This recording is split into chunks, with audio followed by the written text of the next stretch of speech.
poetry, playing with words. Today I'm joined by Peter Katsnelson. I have an activity planned for all of you to help you guys get more into poetry. Think of an emotion. So, for example, anger, happiness, sadness, things like that. Then go for it. The whole point of this activity, though, is figure out how to describe our own emotions through the senses. So I'm going to give you guys an example. Let's start with melancholy as a smell. So the question is, what does melancholy smell like? And so, for example, I could write something like, my melancholy smells like the way the dirt smells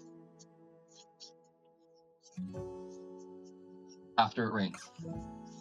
So what we're doing is we're taking our emotions and we're describing them through these things. So I just described my quiet sadness through the lens, through the view of how it smells like to me.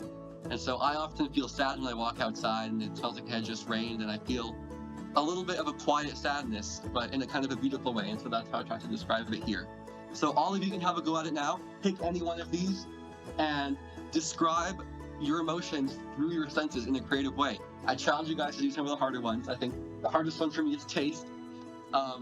Challenge yourself, try to do something that you're not super comfortable with, and see where it goes.